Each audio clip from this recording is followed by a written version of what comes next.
Ok, bueno, Pablo, bienvenido a Fútbol Ahí en Casa. Es un gusto tenerte aquí, que hayas aceptado la invitación.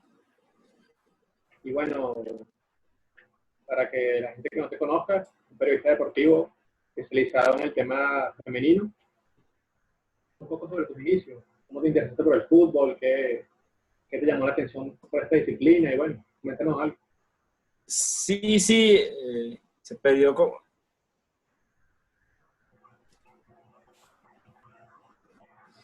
Sí, por ahí perdí un poquito el final de la pregunta, pero intuyo que o lo que entendí era que estás preguntando de qué me acercó a la disciplina del fútbol, ¿no? Sí, tus inicios como periodista deportivo. Ok, bueno, más que todo, muchísimas gracias por tu invitación, Oliver. Un saludo para ti, para toda la audiencia de tu proyecto comunicacional. Y bueno, sí, por supuesto, creo yo que como todo chico que gusta los deportes, que siempre siguió varias disciplinas deportivas, bueno, desde pequeño me interesé mucho por analizar, por ver mucho de los deportes.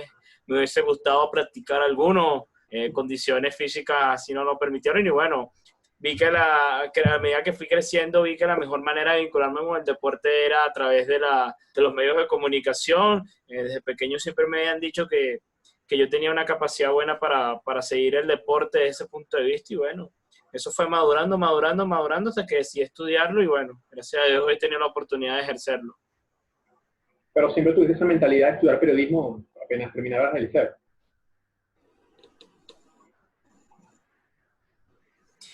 Sí, bueno, eso fue un tanto cómico porque no era, hubo un momento en el que no fue mi primera opción porque también estaba pensando en de repente alguna que otra carrera deportiva que en este sentido por allí permitiese, tú sabes, por lo menos ejercer una buena labor desde el punto de vista del campo laboral, pero luego después me di cuenta que, que esto era lo mío, que ya no había como quien dice a dónde estar mirando y por eso fue que terminé ejerciendo, estudiando periodismo y ejerciéndolo además.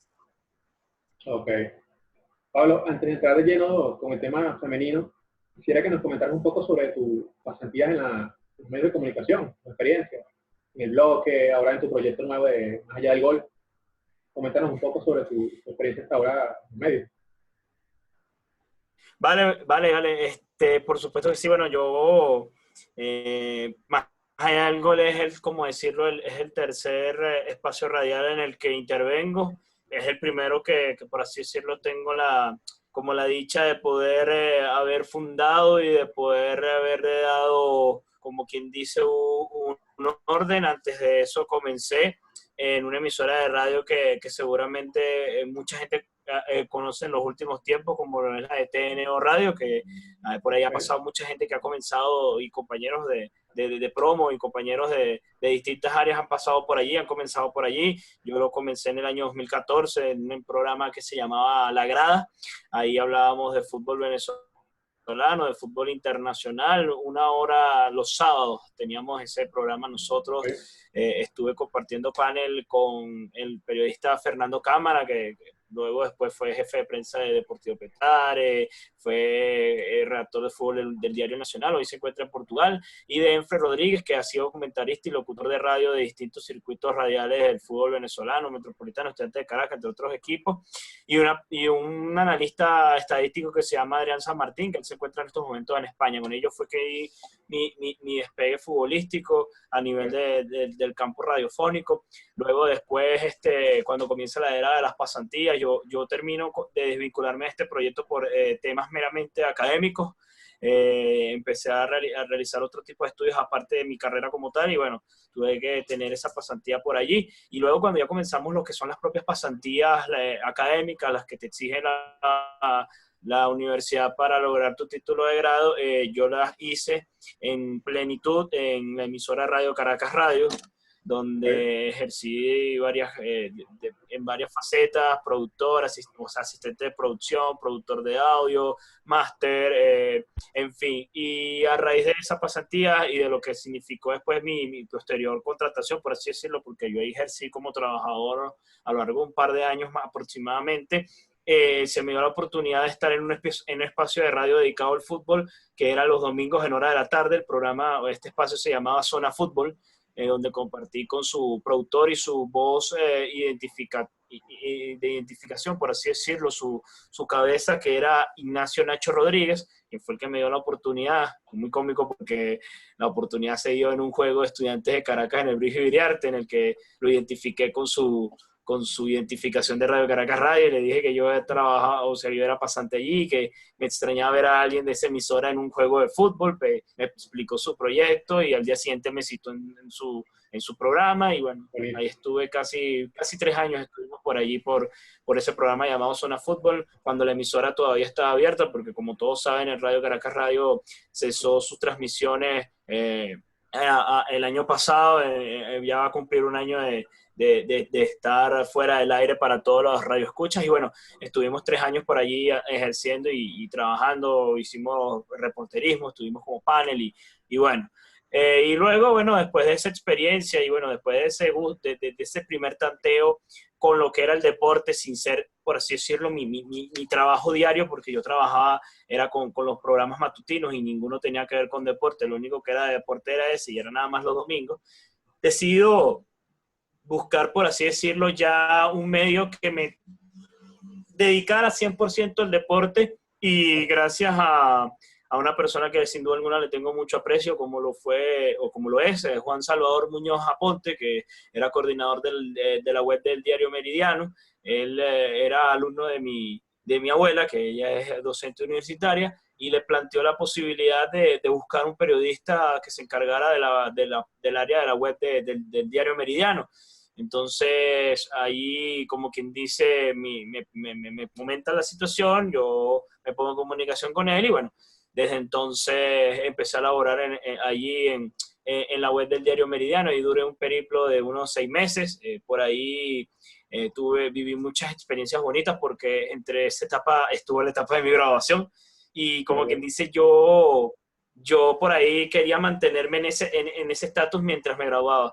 Luego después se presentó una oportunidad laboral que decidí tomar en un proyecto que era bastante interesante, un proyecto de noticias que era mucho más vinculado a lo que era el exterior que lo que era el mundo nacional.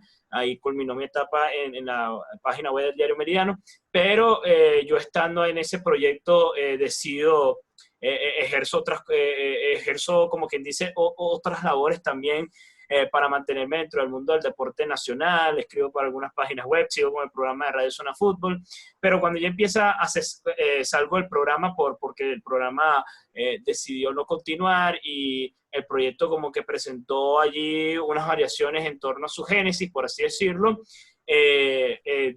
Consigo, como quien dice, regresar al bloque de armas, en este caso ya para redactar en el diario como tal, en el impreso, de la mano de Manuel Todea, que siempre fue una persona bastante especial para mi carrera, porque me ha apoyado bastante. Y bueno, estuve más de un año redactando para el impreso, para el diario Meridiano, mientras estaba haciendo varias cosas para vincularme al mundo del fútbol venezolano directamente, y ahí es cuando nace Más Allá del Gol como medio, como programa de radio que permitiese tener un espacio para hablar de fútbol en la radio. Luego después, bueno, otras experiencias que han salido a través de mi experiencia en el impreso, en el diario. Me dieron la oportunidad de trabajar en televisión con un programa de béisbol, que fue con lo que yo comencé en televisión, que era el programa Extra Inning, de la mano de Edwin Blanco, que es el productor de ese programa. Y bueno, ya para antes de llegar a lo que ha sido este año laboralmente hablando, es donde ingreso en mi actual trabajo, gracias a la oportunidad que se abrió por medio del presidente de la Liga FUTB, el señor Rubén Villavicencio, que en ese momento era presidente de la Liga FUTB. Me dio la oportunidad de trabajar en el departamento de comunicaciones de esta institución como redactor, y es mi trabajo habitual desde el mes de agosto en adelante. Qué bueno, Pablo. Y cuéntanos esa transición o ese quizás ese gusto especial al fútbol femenino, pero sabemos que son pocos los periodistas que cubren esta disciplina. Podemos, quizás el pionero, uno de mis pioneros en este caso sería Tato Celis, que comenzó con esa labor y varias personas lo han seguido ahora por en este tiempo. Bueno, sin duda alguna, primero que nada, mencionar a Tato Celis como sin duda alguna una inspiración para muchas de las personas que decidieron incurrir en esto, y yo sé que de antemano tiene muchas personas que lo han seguido y que lo han apoyado, y entre ellos unas personas que a mí también me han abierto muchas puertas y que me han apoyado bastante, como es el caso, por ejemplo, de Luis Vilche, Álvaro Navas, que les mando bastantes saludos. Son personas que han trabajado con Tato y que son personas pioneras también, o pioneras, por así decirlo, por el apoyo que le han dado a Tato en este proyecto de difusión del fútbol femenino. En lo que respecta a mí, en el programa Zona Fútbol tuve la oportunidad de tener ese acercamiento con el fútbol femenino, claro, como fanático de la selección venezolana y como fanático del fútbol venezolano como tal. Me alegré cuando la primera selección femenina fue al Mundial en el 2010, cuando lograron la medalla de oro en los Juegos Centroamericanos y del Caribe, que fueron en Mérida. Eso fue en el 2010 también. Es cuando la gente conoce a Deina Castellanos y compañía, Kika Moreno, Gabriela García, en fin, Sandra Luzardo. Ya como por ahí decirlo, como fanático me alegré. Daniuska Rodríguez. Bueno, que Daniuska creo que todavía no irrumpía tanto, porque Daniuska estaba por detrás de esta generación que era año 97, Daniuska es año 99, y en este año 97 está en la posición, estaban jugadoras como Michelle Romero también, estaba Kika, y en fin, Taiseris Marcano, entre otras jugadoras que estaban haciendo bien esa selección. Y bueno, como fanático las apoyaba, las seguía, pero yo creo que mi vinculación mediática, por así decirlo, fue cuando estuve en el programa Zona Fútbol, que se hacía una sección todo dentro del programa de unos 10, 15 minutos. Conversábamos con Tato, después conversábamos con Franjolis Borges, que ella después ejerció como la periodista encargada de la difusión de la Superliga. Generábamos debates con respecto a la Superliga femenina, que en el 2017 fue cuando arranca como tal. Luego también entrevistamos entrenadores, jugadoras destacadas, seleccionadores nacionales.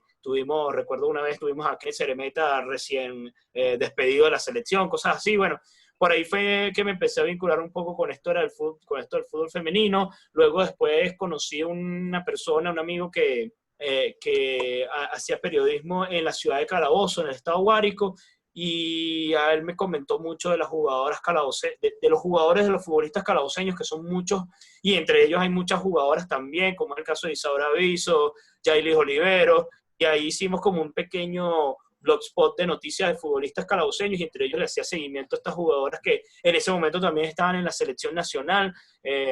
Luego vino el 2018, hubo 3 sudamericanos. En la web del diario Meridiano era como el encargado de darle difusión a esos torneos cuando estaba trabajando. Bueno, evidentemente cuando no estaba, otro se encargaba, pero cuando yo estaba ahí era como que el encargado de darle seguimiento al torneo, de ver los partidos, de redactar las noticias, y como que por ahí también me fui vinculando un poco a ello. Pero digamos que siempre fue como que un acercamiento puntual. El año pasado, cuando dentro de la emisora donde se emite Más Allá del Gol, hubo como una posibilidad de encargarme a mí como de generar algún contenido para la emisora, y en eso me pongo en contacto con Johanna Rojas, que actualmente es de Prensa Federación, que es con la quien yo tengo la idea y le doy maduración a la idea de transmitir los juegos de fútbol femenino a través de la emisora de radio. El director de la emisora tenía planes de transmitir segunda división del fútbol masculino, del fútbol profesional venezolano.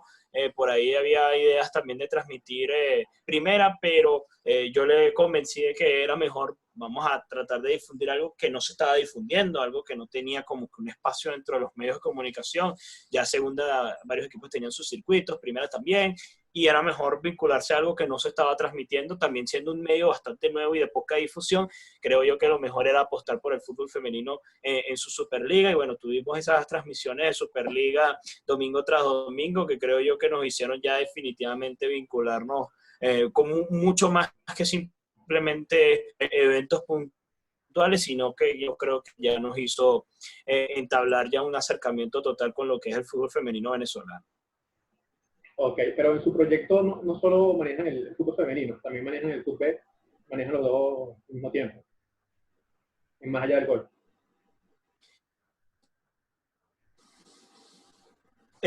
Si me repites de nuevo, Oliver, que no te copié al final la pregunta. En su proyecto como tal, manejan, aparte del fútbol femenino, manejan el fútbol masculino. No solo manejan, en este caso, la femenina.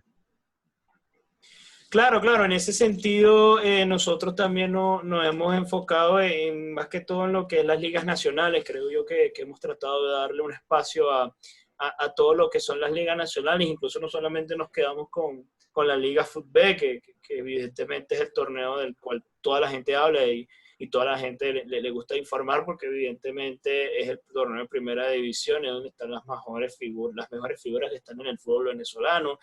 Y evidentemente, sin duda alguna, es nuestra pasión. También de vez en cuando le hemos tenido que dar espacio a segunda, se la damos. Cuando hemos tenido que darle espacio a la Liga Nacional de Fútbol Sala, también se le da. Cuando se le ha tenido que dar espacio a Serie Élite, Serie Oro y Torneo de Distrito también. Y bueno, más o menos en ligas nacionales es lo que hemos tratado de difundir. Liga Nacional Femenina, que también es otro torneo, aparte de la Superliga.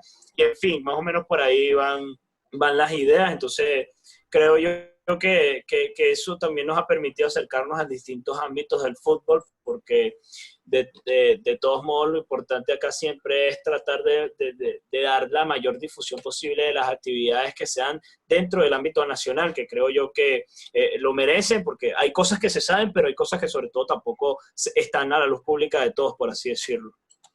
Claro. Pablo, ahora para conversar algo que tenemos todos muy frescos, el Sudamericano Sub-20. Este gran suramericano, invicta, 10 puntos. Cuéntame tu resumen sobre después del suramericano. Bueno, aún no he terminado por este tema del confinamiento, pero tenemos buenas sensaciones. Bueno, el Sudamericano Sub-20 sin duda alguna creo yo que para todos siempre da como que alegría hablar de ese torneo que hasta los momentos está como quien dice por la mitad. Creo yo que hemos dicho y hemos compartido como que esa teoría en que, por así decirlo, solamente estamos esperando que Conmebol termine como quien dice de ponerse de acuerdo con las autoridades sanitarias de Argentina y todo esto para que de una vez se diga cuándo se pueda jugar este cuadrangular. De momento la fecha contemplada y la fecha estipulada, la fecha oficializada fue para entre los meses de julio y agosto, donde se va a disputar este cuadrangular final, pero en líneas generales la actuación de Venezuela fue bastante positiva, una selección que desde la Liga Nacional, de la Liga Sudamericana, perdón, que fue el torneo que por así decirlo fue el primero que mostró a estas muchachas, a esta generación de jugadoras de año 2000 hasta año 2004 y jugadoras año 2004 en esta selección. O sea, estamos hablando de jugadoras de 16 años que están en este Sudamericano Sub-20, más o menos por ahí pues también sacar un poco de conclusiones de qué tanta convicción tiene este grupo. Desde esa Liga Sudamericana, este equipo mostró la base, por así decirlo, de lo que era esta selección, una selección que tenía como prioridad dejar los ceros en el arco, una selección que tenía un poderío ofensivo bastante concreto, que es capaz de definir en 1, 2, 3 jugadas un compromiso y que tiene bastante, y sobre todo, y lo más importante de esta selección, que tiene bastante control de la pelota, bastante criterio para utilizar el balón, salir jugando a ras de piso, con varias asociaciones entre las jugadoras, quitando quizás lo que eran los primeros procesos de estas selecciones femeninas, que se basaron básicamente en el juego directo, en el juego rápido, en el juego que te permitía también, por lo menos el pelotazo largo efectivo, que fue una de las estrategias utilizadas. Esta selección juega más al fútbol, le gusta más tener la pelota, y sin duda alguna gusta más la propuesta que han tenido las dirigidas, en este caso, en esta oportunidad y en este contexto, por la profesora Carmelia Rojas, que es la seleccionadora sub-20. Ya en lo que es el torneo en sí, bueno, pues eso fue una continuación de ese trabajo ya mucho más madurado. La selección de Venezuela, por cierto, quedó subcampeona de la Liga Sudamericana y ganó la zona norte de la misma, sin permitir un solo gol. Además, Oliver, en este sudamericano se permitió uno solo, que fue el gol que hizo Colombia en el minuto 7 de ese compromiso. O sea, estamos hablando de 360 minutos nada más se permitió un solo gol y fue contra la selección, por así decirlo, más difícil que tenía por enfrentar a Venezuela. porque termina además clasificando junto con ella en ese grupo. Creo yo que la selección también fue de menos a más, porque si te pones a ver el primer juego con Bolivia, y eso lo conversaba con varias jugadoras de ella, fue un juego bastante trabado, fue un juego bastante difícil en su primer tiempo, y ya después en el segundo fue donde las jugadoras se pudieron destapar con mucha confianza. Lo mismo pasó contra Colombia, primer tiempo complicado, luego en el segundo tiempo sacaron esa casta por algo, y no obstante el apodo que las caracteriza a ellas es el de las tigras, porque mostraron garra, bastaron bastante interés por levantar los juegos, por levantar situaciones difíciles, y eso fue lo que ocurrió contra Colombia. Luego el juego contra Argentina fue bastante físico, el físico se impuso sobre la calidad técnica de las jugadoras. La selección argentina fue una selección, un reto bastante duro, además que era la local, hubo ocasiones de gol en el lado, pero básicamente el físico creo yo que fue el que se impuso en este juego, y por eso es que el 0-0 fue el que se exhibió en el marcador, y luego había un juego contra Ecuador más tranquilas, ya prácticamente con el boleto asegurado al cuadrangular final. Las muchachas pudieron abrir más y sin duda alguna mostraron, por así decirlo, su mejor versión futbolísticamente hablando, porque fue un juego completo donde cada jugadora hizo un gran papel. Se destapó Olivier y se destapó Enger Higuera, que son jugadoras que tienes que tener allí dentro del papel, porque son delanteras que tienen que estar haciendo goles. Ya habíamos visto el caso de Wilmary Argüelles, el caso de Yerliani Moreno, que es la capitana y es la insignia de esta selección, por así decirlo. Y bueno, en líneas generales creo yo que la actuación fue bastante positiva, y estamos solo a la disposición de que Conmebol termine de organizar este cuadrangular final. Claro, evidentemente entendiendo cómo vamos a hacer con el tema de la pandemia, la prevención y todo lo demás, pero si este cuadrangular se termina de jugar, yo creo que, Oliver, tenemos que estar pensando con cierto porcentaje en que esta selección va a superar esta fase y va a inscribir su nombre en el Mundial. Por ahí tenemos que simplemente esperar, evidentemente también cómo lleguen las muchachas de este parón, por así decirlo. Claro, En estos momentos se encuentran realizando... esa era otra de las preguntas que te quería hacer. Si este parón, debido a la cuarentena, les va a afectar, porque si venían encendidas, sin subestimar a los otros equipos, todos teníamos fe que Venezuela, si no llegara a la final, estará ahí.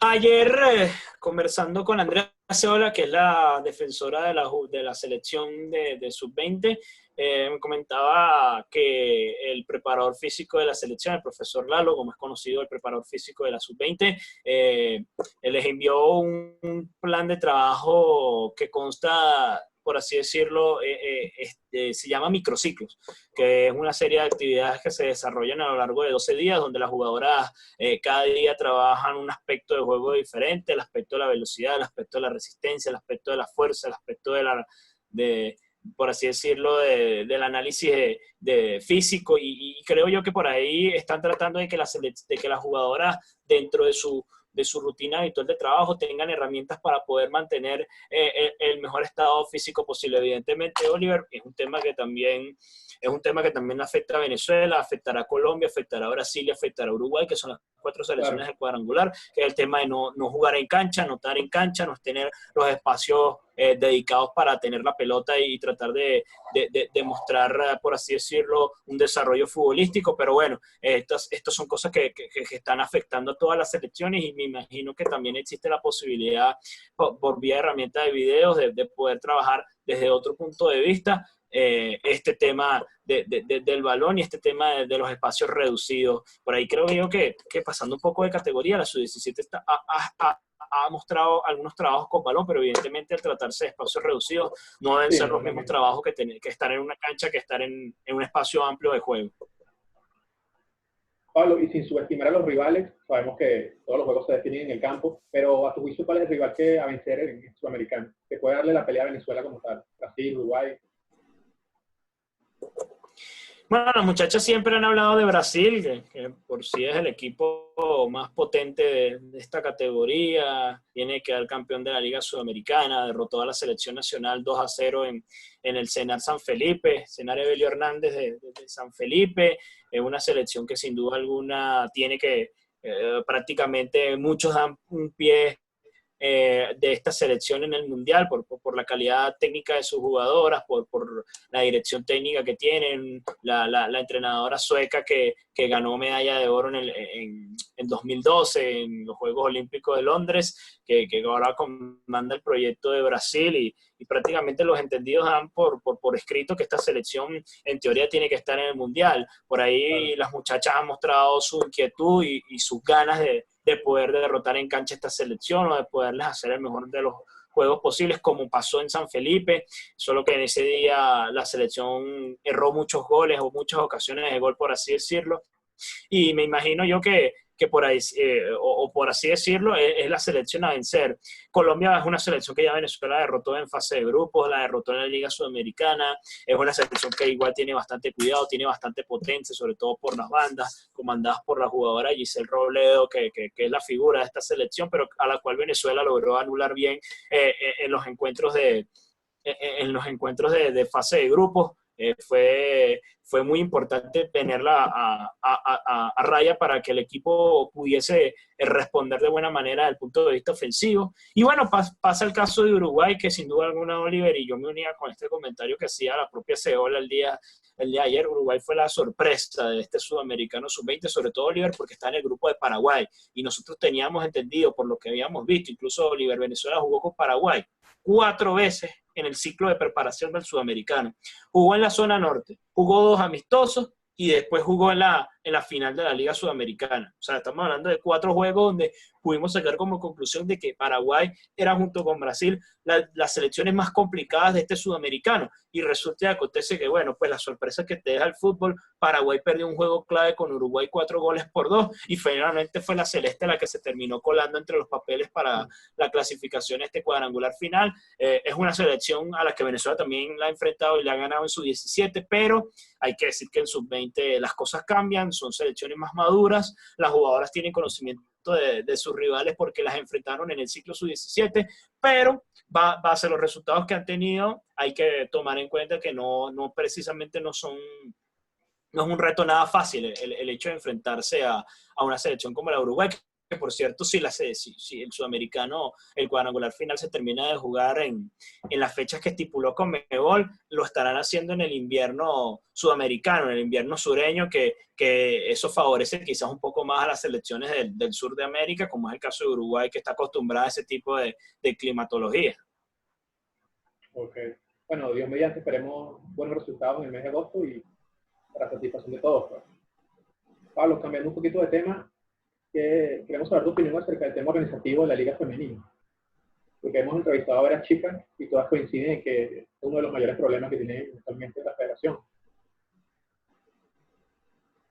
Sí, bueno, esta temporada está enmarcada por las exigencias de Conmebol establecidas en la licencia de clubes, que exige a toda entidad profesional que tenga dentro de su estructura un equipo de fútbol femenino de primera categoría, por así decirlo. La idea de Conmebol es que el fútbol femenino tenga mayor equiparamiento a lo que es el fútbol masculino. En ese sentido, la idea de la licencia de clubes es que todo equipo, toda entidad profesional tenga su rama femenina, y la federación tenía entre su planificación para esta Liga 2020, en la cual iban a fusionar las entidades que hacían vida en la Superliga Femenina, que para participar en la Superliga Femenina, los que participaban de manera obligatoria eran los clubes que tenían cupo a copas internacionales, en el caso masculino. O sea, un equipo que clasificaba una Copa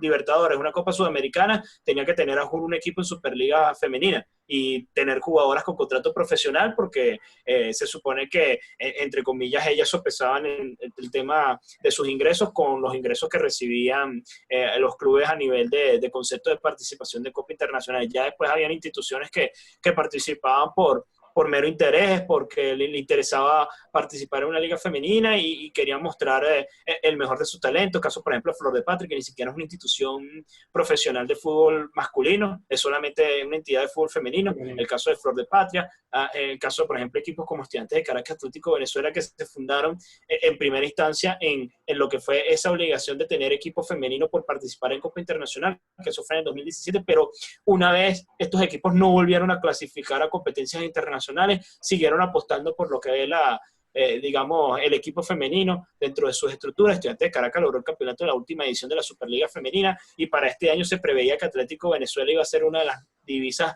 más competitivas del torneo porque fue uno de los que mejor movió su mercado de pases. Bueno, la propuesta de la federación era que toda entidad profesional tuviese que presentar un equipo femenino y que ese equipo femenino participase dentro de este torneo al cual iban a llamar Superliga Nacional, porque además también la idea era incluir esos equipos que participaban en la Liga Nacional, caso Deportivo Petare, caso Metropolitano, caso UCB Fútbol Club, Portuguesa, Yaracuyanos, entre otras entidades profesionales masculinas que hacían vida dentro de este torneo de la Liga Nacional, para dar una cifra que según estimaciones de lo que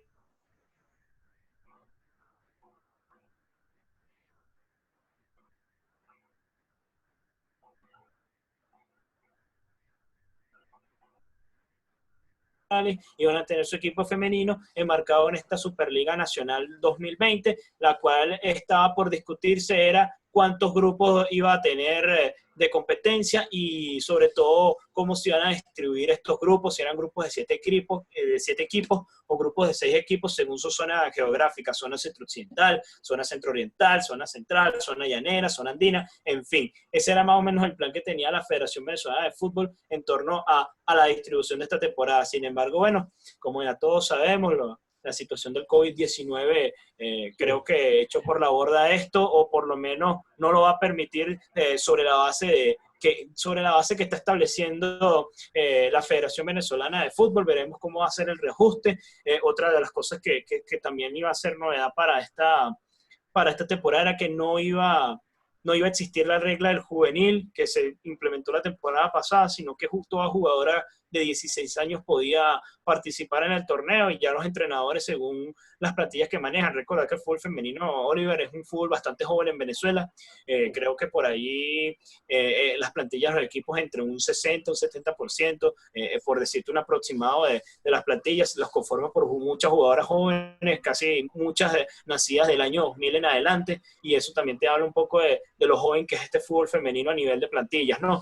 Y bueno, en ese sentido también iban a hacer convenios profesionales que iban a sustituir en algunos casos los contratos profesionales. El año pasado hubo temas porque el año pasado se firmaron a muchas jugadoras por un año de contrato hasta 31 de diciembre del 2019 y el torneo terminó el 11 de agosto. O sea, hubo jugadoras que tuvieron 3-4 meses con contrato vigente, devengando un salario por el propio contrato que firmaron, sin tener una actividad profesional, por así decirlo. O sea, entonces imagínate que por ahí se estableció. Entonces este tema de los convenios profesionales que permitiesen que las jugadoras devengasen su dinero mientras estuviesen en la actividad profesional de lo que era la Superliga Nacional 2020.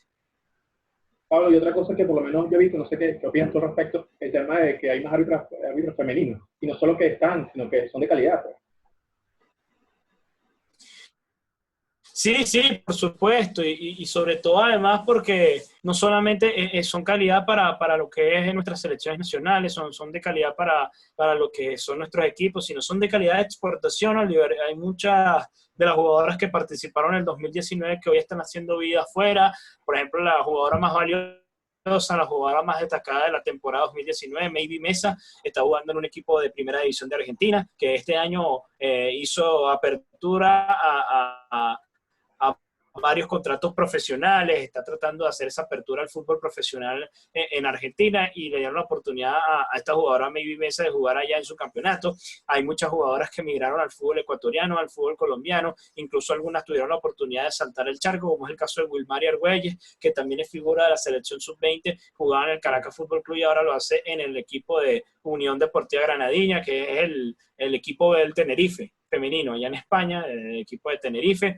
Y bueno, en ese sentido, ese crecimiento se ha notado palpable, pero todavía, y es un tema, Oliver, que siempre es interesante tocarlo y que siempre es interesante decirlo cuando tenemos que hablar, que eso es que todavía los clubes venezolanos no han terminado de agarrarle, por así decirlo, el tema del pensamiento del club para el fútbol femenino, es decir, hacer que las jugadoras tengan un contrato a largo plazo, que no se vayan gratis, que se vayan dejándole cosas a la institución, que la institución pueda ser autosustentable, como pasa a veces en el masculino cuando tienes una venta de un jugador y logras que esa venta del jugador te haga subsistir como entidad profesional, pero en el caso del fútbol femenino, esto es un tema de discusión, lo he discutido muchas veces con algunos de los entrenadores, pero que sin duda alguna no queda de parte de ellos, sino de los propios directivos de los clubes, que a veces solamente por cumplir el requisito, firman a las jugadoras por un año, se acaba el contrato y las jugadoras se van al destino que mejor les parece y no le deja nada a la institución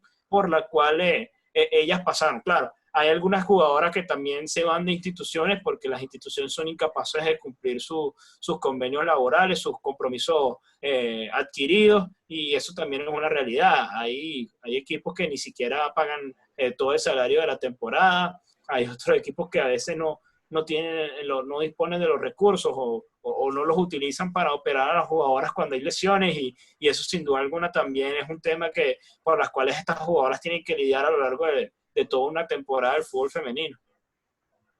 Pablo, tocando ya el tema de la Vinotinto absoluta, la mayor, ¿cómo la ves? Vimos que hace poco en Italia, dos amistosos prácticamente destrozaron a sus rivales, si bien eran equipos, no eran selecciones, pero prácticamente podemos decir que tienen un trabuco. Quiero saber qué es tu opinión al respecto.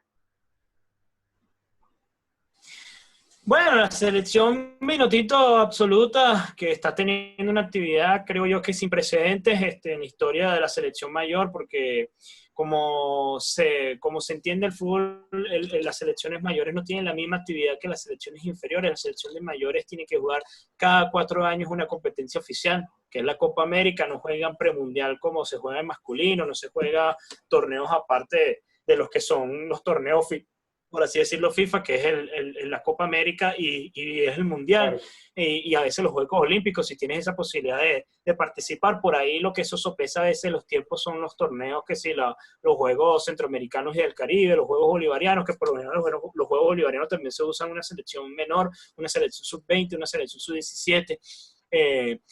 Ya los Juegos Centroamericanos sí se usa una selección mayor, pero entonces en ese sentido es muy difícil darle continuidad a una selección mayor y primera vez en mucho tiempo que se está haciendo esto de la mano del nuevo proyecto que encabeza la profesora Pamela Conti, que es la entrenadora de la selección absoluta, enmarcada también dentro de lo que es el proyecto de selecciones nacionales, que como jefe técnico tiene el profesor José Catoya.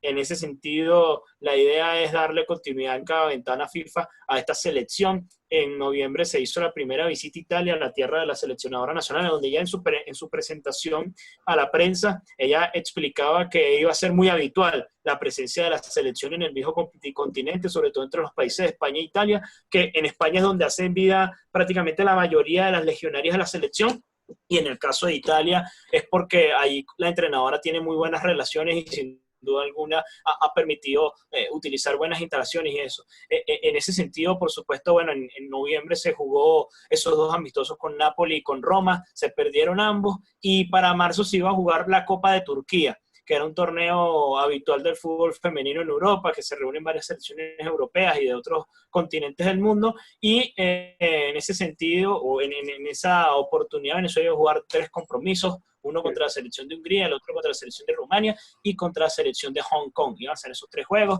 finalmente se cancelaron porque no permitieron que los vuelos que provenían de Italia, donde se encontraban las jugadoras de la selección nacional concentradas, la selección nacional de viajar de Italia, con las jugadoras de Europa y las jugadoras que provenían de América y por supuesto de Venezuela, que salió también un contingente, al igual que jugadoras de otros distintos partes de América, y lo que eran las jugadoras europeas van a ser de Italia y Turquía, y en ese momento cancelaron los vuelos por la situación del COVID-19. Entonces ahí se tuvo que replantear la preparación. Se jugó otro amistoso contra Napoli y contra la escuela de fútbol de Francesco Totti, al cual sí los dos se lograron vencer 2-0 y 7-0. En ese sentido, jugadoras de la selección nacional nos han dicho que este tiempo en Italia, en este segundo módulo, fue bastante importante porque muchas todavía no se sentían a tope para lo que era como entendimiento de grupo para afrontar un torneo de esas características, necesitaban ajustar muchas cosas, sobre todo tratar de ir canalizando y llevarse mucho más en el entendimiento de juego que le quiere inculcar la profesora Pamela Conti. Esta selección está tratando de moldearse mucho más en el modelo europeo, en el modelo del orden táctico, en el modelo de mayor posesión de la pelota, en el modelo de tratar de generar ocasiones a través de una buena cantidad de toques de balón dentro de sus propios elementos. Y eso también no solamente te lo da la exigencia de tener a la profesora Pamela Conti, sino que además te lo da tener un grupo donde hay muchas jugadoras que hacen bien en el fútbol español, jugadoras que hacen bien en el caso de Daniuska Rodríguez, que lo hace en Portugal.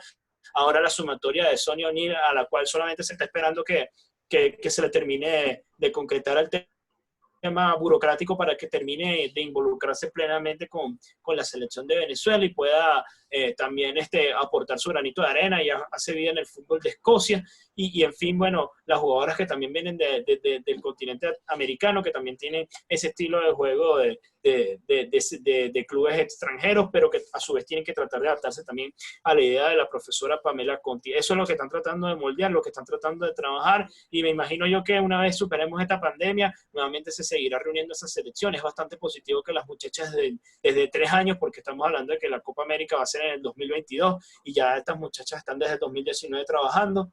Va a ser bastante positivo, sin duda alguna, que de allá al 2022 tengan una buena cantidad de juegos disputados y una gran cantidad de tiempo como grupo compartiendo en camerino y todo lo demás.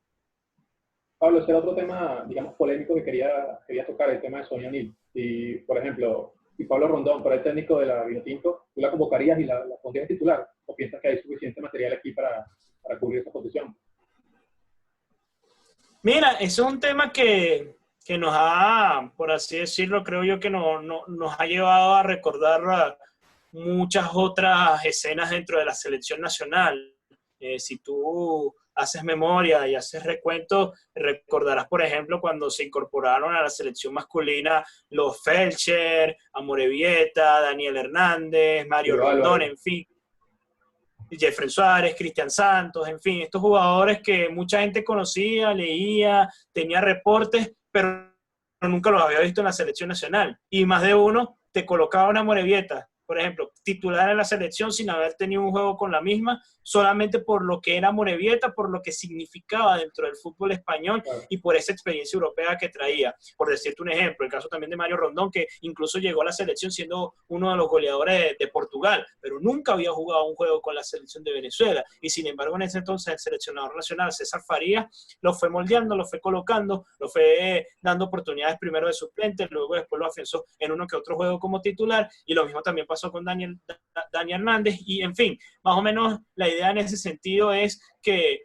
son jugadores, o en este caso el caso de Sonia O'Neill en específico, una jugadora que no tiene formación venezolana, que tiene formación europea, que nació en Canadá, tiene también ese estilo de vida norteamericano, que en el caso del fútbol femenino es bastante exitoso, por lo menos en el caso de Estados Unidos, que es por así decirlo, la selección top del fútbol femenino, y ella le imparte ese convivir norteamericano con lo que fue su estilo de formación europea. Es una jugadora muy técnica, se ha hablado mucho de su capacidad de control de pelota, se ha hablado mucho de su capacidad de visión de juego, y sobre todo, Oliver, ella juega en una posición que está bastante delicada para la selección de Venezuela, que es la contención, la primera línea de volantes, que no tiene 2 jugadoras fijas. De hecho, la seleccionadora Pamela Conti colocó en el último módulo en esa línea a Lourdes La Quica Moreno y Daniuska Rodríguez, que no son jugadoras habitualmente de la posición, porque ninguna de las dos rompe juego, las dos son muy creadoras de juego, y no puedes tener, como quien dice, una línea tan desequilibrada, porque esa es la línea más importante de la defensa, porque con la contención, con una línea de volantes de marca, que tiene capacidad de recuperar balones, no expones tanto a la defensa y le das confianza al ataque. Entonces, en ese sentido, de darle la oportunidad de titular o no, si la Copa América es mañana, yo creo que no puede ser titular porque no ha tenido el tiempo suficiente de estar con la selección. Pero sí estoy convencido, Oliver, de que todo este proceso de formación, de preparación hasta el 2022, ella tiene que jugar, ella tiene que estar en las convocatorias y tiene que aparecer en las alineaciones titulares. Ya será después cuestión de que si se asimila a la idea de juego, no, se pueda terminar de consolidar dentro del 11 titular. Pero lo que sí es seguro, lo que sí es totalmente franco y legítimo, es que ella en estos procesos de preparación tiene que ser convocada y tiene que jugar tiene que recibir minutos del juego, porque si no lo hace en esta etapa, ¿cuándo lo va a hacer? Claro. Pablo, y volviendo al ejemplo anterior, si tú fueras el DT de la Vinotinto ahorita, ¿cuál sería tu 11? Sí, repite el final que no lo escuché muy bien. Regresando al ejemplo anterior, si Pablo Rondón fuera el técnico ahorita de la Vinotinto femenina absoluta, ¿cuál sería tu 11 inicial en este momento? Hoy, sábado 25 de abril. Al final no se copia muy bien la pregunta. Déjame ver si puedo hacer aquí algo con el volumen para entenderla bien, porque se pierde el final de la idea, Oliver. Sí, ¿aquí me escuchas? Sí. Sí, sí, ¿cuál sería tu 11 al día de hoy? Ah, ok, el 11, ya. Sí, sí. Ya. Sí, bueno, hoy me alinearía con un 4-2-3-1, que por cierto creo yo también, y ya esto es una opinión meramente personal, es la alineación que también debería utilizar el masculino. Creo yo que tenemos mucho talento en ambas categorías en lo que es el tema de la creación de juego, y creo que un 4-2-3-1 sería la alineación, el esquema tipo de cualquier alineación. Hoy en la portería, Lisbeth Castro tiene la primera opción, porque Lisbeth Castro es una guardameta experimentada, y siempre en este tipo de torneos, en este tipo de lo que es selección mayor, siempre es importante valorar un poco más la experiencia en el arco, porque es lo que te da seguridad. Y con esto, y hago este comentario porque sé que mucha gente también pudiera colocar a Ana Luisa Cáceres. Es una extraordinaria guardameta que viene a debutar en la primera Iberdrola, la primera división de España. Es una gran guardameta, pero creo yo que en ese sentido Lisbeth Castro viene haciendo un proceso de selección amplio y es una de las capitanas del grupo, y por ende yo creo que tiene que ser la guardameta titular de la selección. Si la Copa América, como vuelvo y te repito, fuese en un tipo próximo, por así decirlo. Línea de 4. Por ahí el tema de las laterales es lo que está más, es otro de los temas más complicados. La seleccionadora ha convocado, entre otras jugadoras, a María Eugenia Rodríguez, a Claudia Rodríguez, Natasha Rosas. Ha estado en ese combo de jugadoras que han estado en los módulos. Por ahí el profesor Catoya, cuando le tocó dirigir los encuentros en el Senado contra Paraguay, utilizó a Soleidi Rangel. Pero María Eugenia Rodríguez creo yo que tiene que ser la lateral por izquierda. Es la jugadora por esa banda que tiene mayor trayectoria. Y por el costado derecho, Claudia Rodríguez debe ser la que abra, la que ha sido más utilizada por la profesora Pamela Conti, o una de las que ha sido más utilizada dentro de su todavía muy incipiente ciclo. Y Claudia Rodríguez por el momento sería la lateral derecha de la selección. Ahora, otro tema a discutir un poco más a profundidad es el tema de las defensoras centrales. Creo yo que Petra Cabrera sigue siendo la primera opción para ser central de la selección, porque es una defensa también con mucha experiencia, con mucho don de liderazgo, y en ese sentido se necesita bastante. Y aquí empieza la discusión: ¿quién es la acompañante de Petra Cabrera? Han utilizado a Jennifer Jiménez, que juega en el fútbol francés, que ha contado mucho en este ciclo. Y Pablo, Jennifer es una jugadora un inciso allí, que muchas personas te han preguntado qué pasó con Verónica Herrera. El caso de Verónica Herrera es un caso bastante particular. Ella no ha sido convocada a la selección de Venezuela en lo que ya es la selección mayor, a pesar de que Verónica incluso todavía está en edad para jugar en categoría sub-20. Ella es año 2000 y la categoría sub-20 se juega desde el año 2000 en adelante, por lo que ella pudo haber estado en el ciclo sub-20 del sudamericano. Pero el caso de Verónica Herrera pasó, según lo que entendimos de cuerpo técnico, es que el estado físico no la estaba favoreciendo en un determinado proceso de la preparación. No estaba realizando un trabajo físico acorde a lo que una exigencia de estas características, por así decirlo, exigía. Aunque hemos visto en los últimos tiempos que ha recobrado bastante su papel dentro de su equipo universitario, y que además ha recobrado un cierto nivel dentro de sus características de juego como lateral derecho. Ha tenido muchas intervenciones ofensivas, ha anotado una buena cantidad de goles también dentro de su equipo universitario. Y bueno, ya será cuestión de tiempo. Por ahí se ventiló que la profesora Pamela Conti ha estado preguntando por ella y vamos a ver si de cara a lo que es la finalización de estas cuarentenas en todo el mundo y podamos retomar las actividades futbolísticas de manera normal, Verónica Herrera pueda recibir un llamado a la selección absoluta.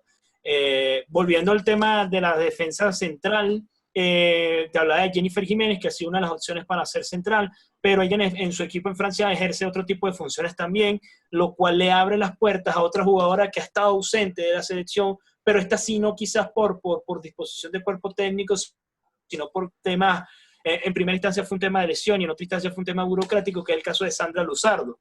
Sandra Luzardo, ella llegó a España en el 2018, le costó mucho adaptarse como futbolista en España y ha sido en esta temporada 2019-2020 donde ha logrado tener continuidad, juega en la segunda división del fútbol español con el Albacete, ha tenido mucha continuidad como zaguera central del equipo y todos conocemos sin duda alguna lo que significa Sandra Luzardo, una defensora con buena capacidad aérea, una defensora con mucho orden en la retaguardia y creo yo que si Sandra Luzardo está en nivel y está jugando, Sandra Luzardo tiene que ser titular en la saga de las selecciones. O sea, como tú dices, es una opinión personal, ¿no?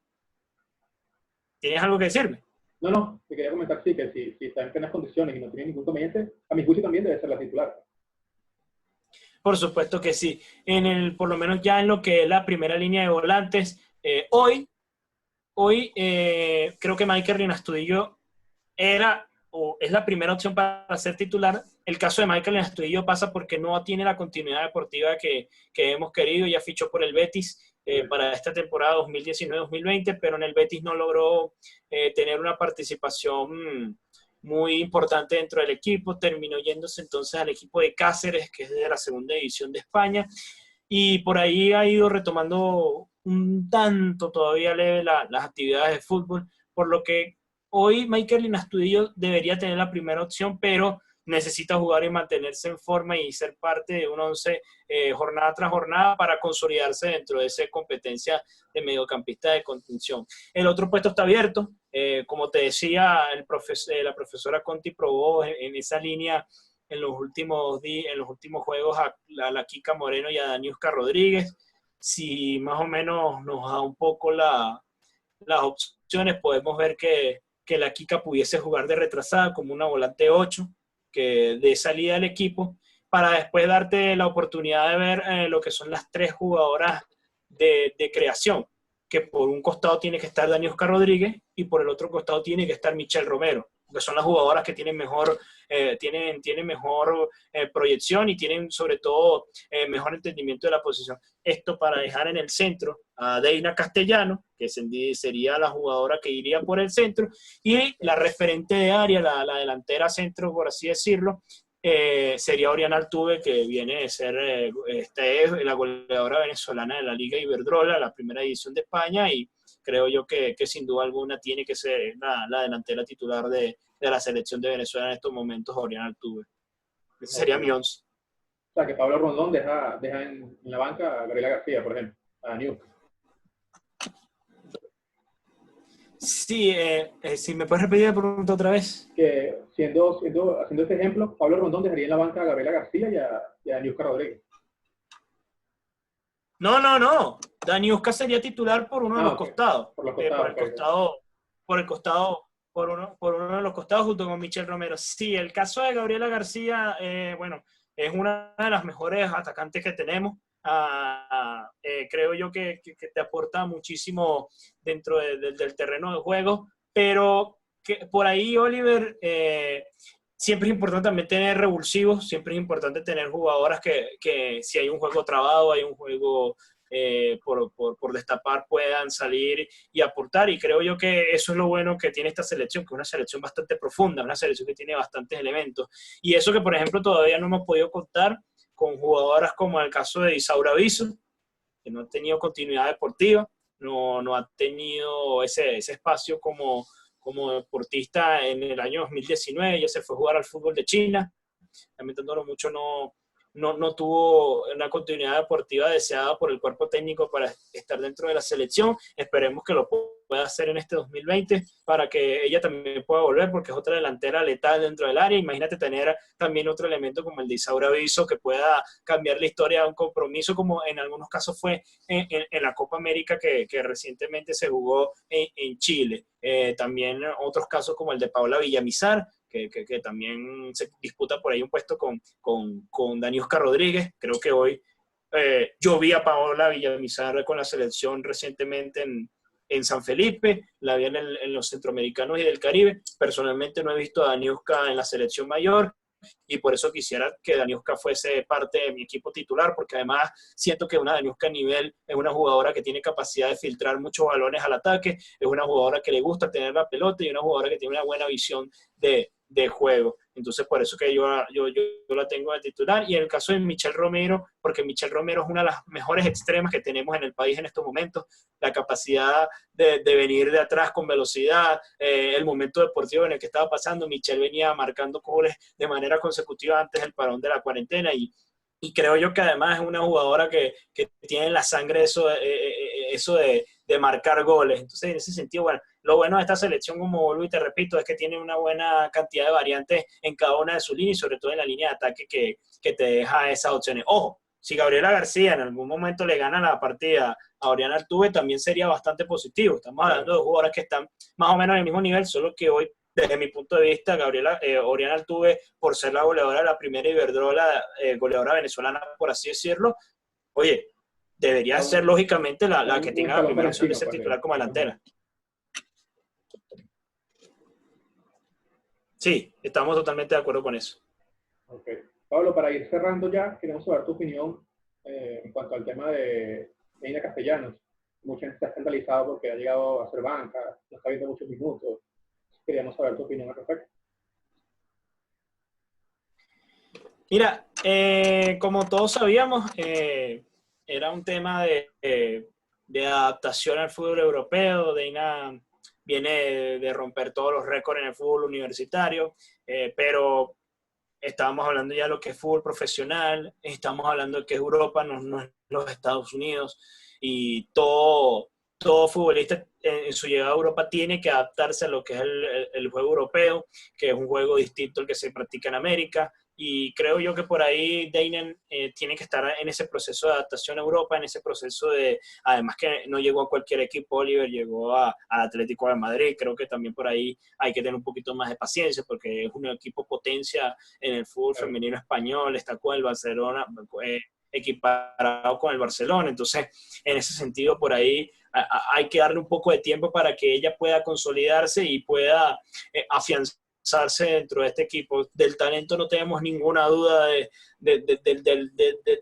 potencial que tiene y de lo que nos puede aportar y lo que les puede aportar a las jugadoras del Atlético de Madrid y que pueda llegar al estatus de estrella dentro del fútbol español, pero como todo debe estar viviendo un proceso de adaptación al país, un proceso de adaptación al equipo, un proceso de adaptación al esquema táctico, al esquema técnico, y en ese sentido, bueno, hay que darle tiempo, pero vamos a tener confianza en ella, vamos a tener confianza en que pueda lograr consolidarse dentro del once titular del Atlético de Madrid, que también ha tenido cambios en su dirección técnica en esta temporada, y eso también me imagino trastoca algunos planes puntuales que tenía el equipo, porque yo no creo que a Deina la hayan contratado en diciembre y en enero la hayan presentado. Yo creo que ya el equipo ha tenido que hacerle un seguimiento durante un tiempo para tomar la determinación de ficharla. Así hacen los equipos grandes, y en ese sentido me imagino que ha habido algunos trastoques también que hay que esperar, que simplemente que a medida que pase el tiempo, pues volvemos y repetimos para no caer en el lugar común, pero es así. Cuando termine la